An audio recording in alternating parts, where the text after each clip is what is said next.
So today we're going to cover events and measurements in special relativity, but I thought it'd be important to recap what we've learned so far. So Einstein's theory of relativity says that the laws of physics work in all inertial reference frames. We had the illustration in the video with the bowl of popcorn and the accelerating car. And then number two, light travels at speed c to all observers in all reference frames. So unlike other speeds, where relative to one another they add or subtract because of the Galilean velocity transformations, light always travels speed c to all observers in all reference frames always. So because of this, and we can actually measure that in experiments, we can see that that's true. Something weird must be going on with distance and time, and that's what we're building up to. We're going to talk about time dilation and length contraction. And because number two is true, that shows that distance and time must be different in special relativity across different reference frames. So let's jump into the packet. So when we talk about something occurring at a point in space-time, we call that an event. An event is a physical activity that takes place at a definite point in space and at a definite time. And we assign an event a four variable coordinate x, y, z, and t. And then if we were comparing two reference frames, we would give one x, y, z, and t, and then the others x prime, y prime, z prime. You get the idea. So in frame S, we would have x, y, z, and t for maybe an explosion, something like that. We use explosions a lot because they give off light, and so they're an interesting thought experiment. And then if we're talking about that same event happening in a different reference frame, we would call it x prime, y prime, z prime, and t prime. And what's interesting is even if an event occurs at the same time, if we gave it coordinates in two reference frames, t and t prime can be different. And we'll talk about that.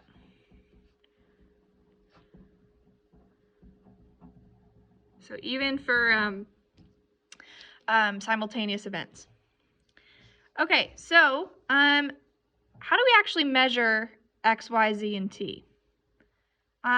We could imagine putting a bunch of meter sticks out in space, well, not outer space, but like out in a space, and we could define an origin and measure x, y, and z, so our 3D coordinates in relation to that those meter sticks.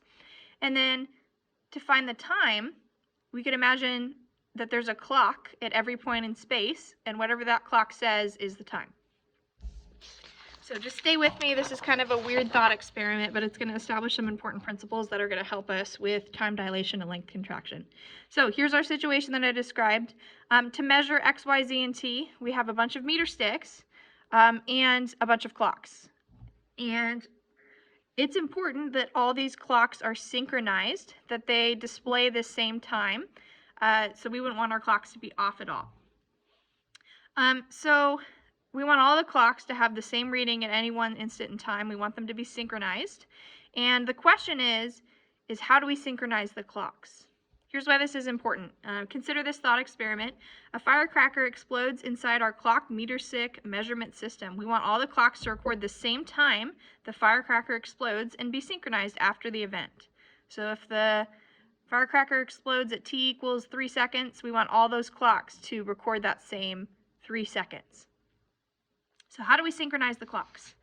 Here's an idea. What if we carried around a master clock? So maybe the clock says it's 5 o'clock, and we adjust all the other clocks to read the same time. So we go around, we're a tiny little person, we adjust all these clocks with our master clock, and then they should be synchronized, right? You could read off the same time off of every clock when the firecracker explodes. Here are some issues with that method.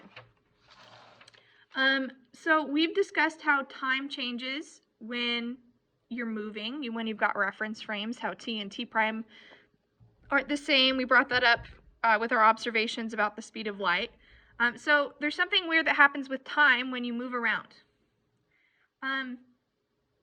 So time may be different across moving reference frames.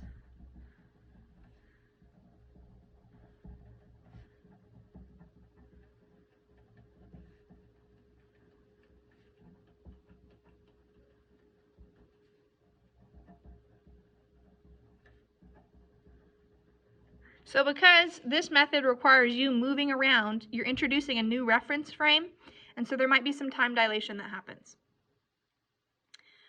So we want a way to do this where the master clock is not moving.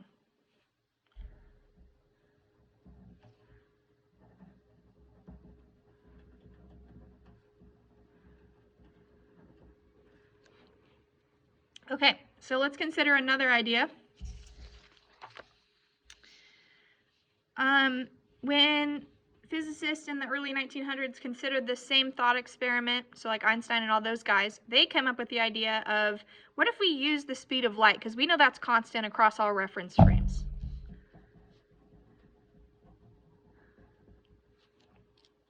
So we know that the speed of light is 3 times 10 to the 8th meters per second. For this specific situation I'm about to show you, let's use it as 300 meters per microsecond. These are the same, this is just different units. So light travels 300 meters every millionth of a second.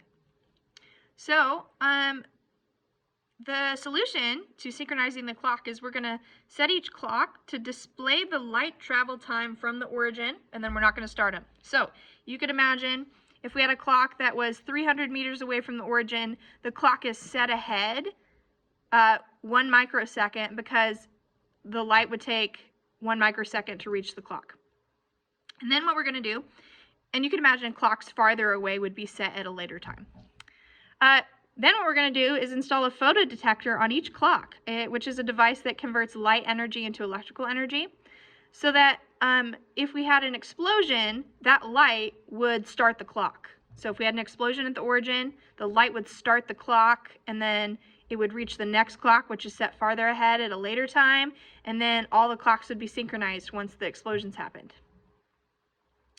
Okay, so this picture down here illustrates that. We've got a clock at origin set at 0, and then since it takes light 300 meters to travel, or it takes it 1 microsecond to travel every 300 meters, this clock is set ahead 1 microsecond. So at t equals 0, explosion happens, sends out a light wave, which takes 1 microsecond to reach this clock. The clock is set ahead 1 microsecond, so boom, our clock is synchronized. These guys read the same time, 1 microsecond, 1 microsecond.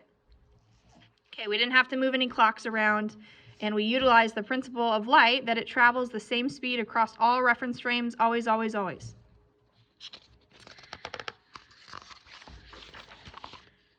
Okay, let's look at another example here. It says we've got 2 experimenters, A and B. A is at the origin, 0 meters, and B is at 900 meters. And experimenter A stands in reference frame S, looking in the positive X direction. Okay, we understand that. It's just explaining it. A firecracker explodes somewhere between them. We don't know how far it is, at what position, what time. Experimenter B sees the light flash at 3 microseconds, and experimenter A sees the light flash 1 microsecond later at 4 microseconds.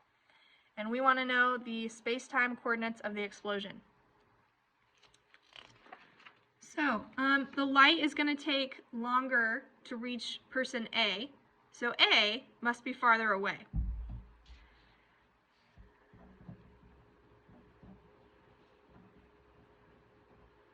But how much farther away? So if we look at the time to reach A, it's 4, B, 3, so I'm going to say light reaches A 1 microsecond later. We know that light travels 300 meters per microsecond. So if it takes another microsecond longer, that means that A has to be 300 meters farther away than B. Take a second, think about that, make sure it makes sense to you.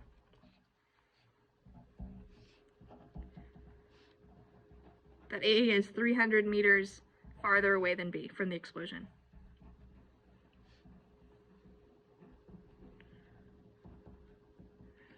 Okay, so if A is 300 meters farther away, then and the total distance is 900 meters, and this is 0, here's what our situation would look like. I'm just going to redraw our coordinate system. Here's A, A is at 0 meters. And then B is at 900. And so then if A is 300 meters farther from the explosion, then our explosion would be here, closer to B. This distance is 300 meters, and then this distance would be 600 meters. Okay, and so this one is 300 meters more than that one.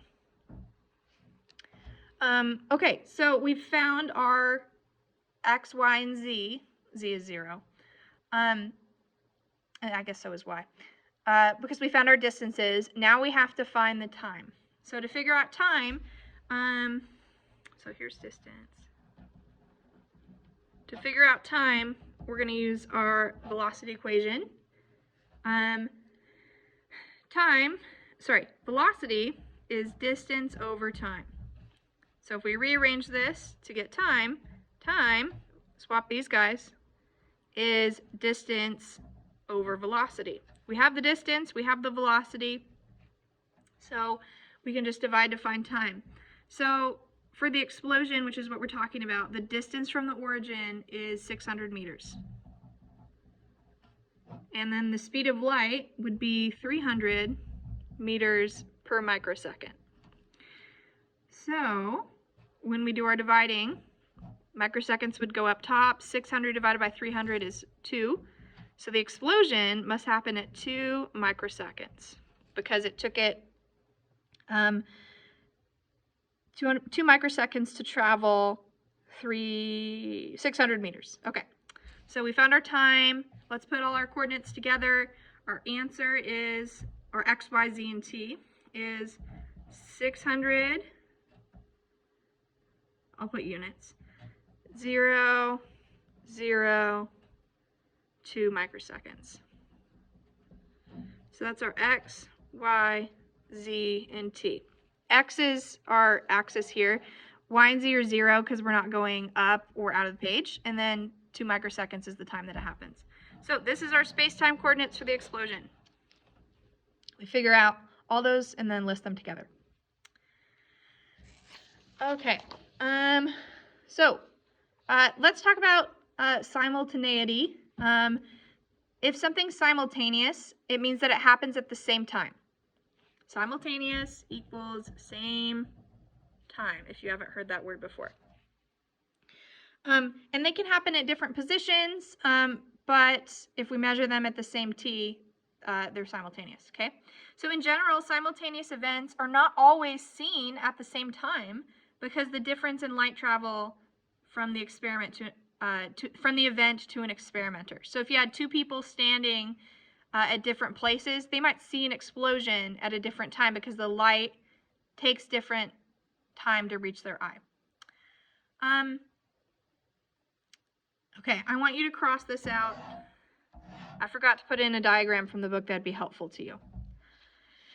Okay, let's look at another problem. It says Peggy's standing at the center of a railroad car as it passes Ryan. Firecrackers A and B, so these are the firecrackers. Here's Peggy, she's standing on the cart. Ryan is standing on the ground. Firecrackers A and B at the ends of the car explode. A short time later, flashes from the 2 explosions reach Peggy at the same instant. So Peggy sees both these go off at the same time because she's in the same reference frame as them. She's on the cart with them moving.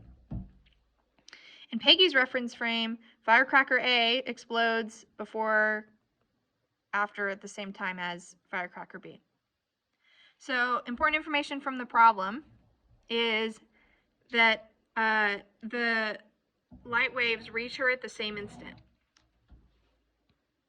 And if you look at Peggy's, so the same T, in the firecracker's reference frame, and if you look at where Peggy's standing, she is standing exactly between the firecrackers. So we've got the same distance for Peggy between her and A and her and B. And we know that light travels the same speed across all reference frames. So because this is true, for Peggy, A and B must have exploded at the same time. Okay, for Ryan, that wouldn't be true. I know I didn't ask this, but for Ryan, he's not going to be the same distance from A and B because this card is moving past him. So we'd have a different distance and a different time that he would record these firecrackers exploding. We're going to see tomorrow, this is just a little preview, that in different reference frames, you could say something simultaneous occurs at the same time in one reference frame, but would be not simultaneous in another.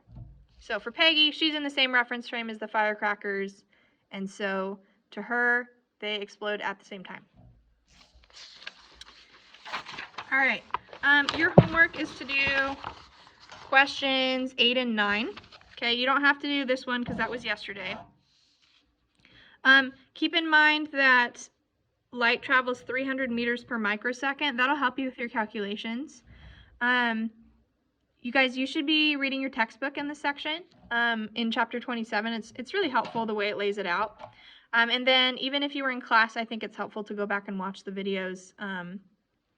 We're going to put all this stuff together on Thursday and Monday when we talk about time dilation and length contraction. So the purpose of this week's lectures is to kind of lay out the types of questions that are asked in relativity. I know that it's a lot of concepts, but like I said, if you can understand what we've covered so far, maybe we could add to this list. Events are simultaneous